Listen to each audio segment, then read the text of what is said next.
Assalamualaikum warahmatullahi wabarakatuh. Selamat siang dan salam sejahtera. Bertemu lagi dengan saya, Bang Pinjol. Baik, Bapak Ibu sekalian, sebelum kita mulai pembahasan kita kali ini, tidak lupa saya tidak sungkan-sungkan dan tidak segan-segan mengingatkan apabila Bapak Ibu sekalian merasa bahwa channel ini bermanfaat terhadap diri Bapak Ibu sekalian dan diri orang lain, maka jangan pernah sungkan untuk mengklik subscribe dan juga mengklik tanda lonceng serta like video yang ada di channel ini, dan juga kemudian memberikan komentar terkait dengan pengalaman Bapak Ibu sekalian ketika kemudian terjerumus ke dalam jeratan pinjaman online, baik yang legal maupun yang ilegal. Baik, Bapak Ibu sekalian, pada kesempatan kali ini kita akan membahas langkah-langkah apa yang akan kita lakukan ketika kemudian para DC pinjaman online kemudian mulai melakukan sebar data kepada kontak-kontak terdekat kita. Yang perlu kita ketahui adalah ketika DC melakukan sebar data, itu adalah langkah terakhir yang mereka lakukan. Kenapa saya katakan itu langkah terakhir dan hanya satu-satunya langkah agar kemudian bisa menekan secara psikis dan mental bapak-bapak dan ibu-ibu sekalian. Mengapa itu harus dilakukan? Karena mereka tidak memiliki jaminan yang lain, mereka tidak memiliki agunan yang lain. Yang mereka miliki hanyalah data dari bapak-bapak ibu sekalian. Yang mereka miliki hanyalah perasaan takut dan rasa malu yang dimiliki oleh bapak ibu sekalian. Perasaan yang sangat manusiawi ketika data kita disebar, kita takut kepada orang lain, kita malu kepada orang lain, itulah yang mereka manfaatkan. Ketika mereka sudah berhasil menciptakan rasa takut, rasa kalut, rasa panik, stres, malu pada diri kita, dan itu merupakan sesuatu yang manusiawi, sehingga kemudian kita menjadi semakin kalut, sehingga kemudian kita mencari solusi yang kemudian tidak tepat dengan jalan gali lubang dan tutup lubang, maka secara tidak langsung mereka sudah menang. Bagaimana cara mereka kemudian agar kita merasa malu dan takut? Tidak ada jalan lain. Satu-satunya adalah dengan melakukan sebar data. Mengapa? Karena mereka tidak memiliki apapun dari kita. Kita tidak pernah menjaminkan sesuatu apapun kepada mereka dalam bentuk materi. Kita tidak pernah kemudian mengagunkan segala sesuatunya kepada mereka dari segi materi, baik misalnya rumah kita, materi kita, dan lain sebagainya. Yang mereka miliki satu-satunya dari diri kita adalah data kita yang sangat berharga melebihi apapun. Karena mereka tidak memiliki daya dan upaya lagi, maka solusi satu-satunya yaitu tadi, sebar data. Lalu bagaimana kemudian apabila data kita sudah mulai disebar? Saya pribadi, data saya disebar malah bukan setelah saya gagal bayar H+1, H+2, data saya disebar adalah H-1. Kenapa H-1 data saya sudah disebar? Karena alasan dia, saya harus bayarkan hutang itu sebelum jatuh tempo, karena besoknya akan ada perbaikan sistem. Saya tidak mau, akhirnya kemudian data saya sudah disebar. Nah, lalu apa yang harus kita lakukan ketika data kita sudah disebar?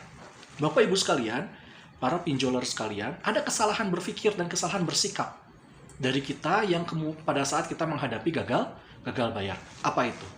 Pada saat seseorang menghadapi gagal bayar, kemudian dia takut datanya disebar kepada kontak-kontak terdekat dia, kepada suami dia, kepada orang tua dia, kepada keluarga dia, kepada kerabat dia, kepada teman-teman dia, kepada tetangga dia. Yang dia lakukan kemudian apa? Dia memblast. Dia kemudian mengirim seluruh kontaknya terkait dengan mohon maaf, data saya dihack dan lain sebagainya. Saya katakan itu salah. Kenapa saya katakan itu salah? Karena ternyata mereka hanya secara parsial saja mengirim data kita kepada kontak-kontak kita yang lain.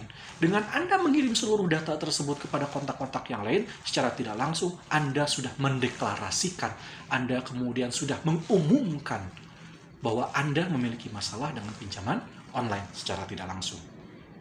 Nah, sebaiknya adalah kemudian Anda menunggu. Menunggu dari siapa? Menunggu ada orang yang kemudian meminta klarifikasi kepada Anda. Meminta penjelasan dari Anda.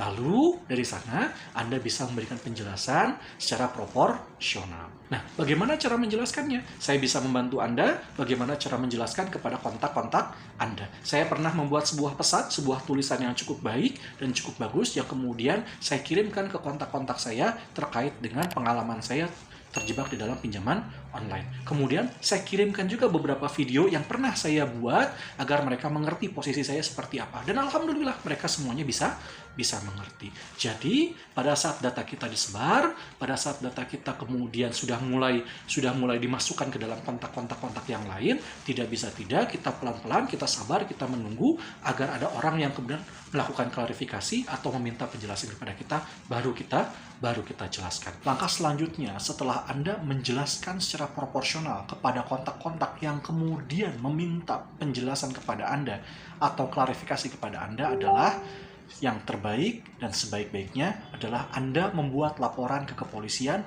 dan meminta perlindungan hukum. Mengapa? Karena data Anda sudah disebar, data Anda sudah disalahgunakan, dan data Anda sudah digunakan oleh orang-orang yang tidak bertanggung jawab. Kenapa Anda harus meminta perlindungan hukum? Paling tidak seperti ini. Apabila data Anda digunakan suatu waktu untuk kegiatan-kegiatan yang tidak benar, dalam hal ini adalah kegiatan-kegiatan kriminal, maka Anda bisa menjelaskan secara proporsional juga dan memiliki sandaran hukum yang kuat bahwa memang Anda pernah melaporkan bahwa data Anda pernah dicuri. Seperti itu.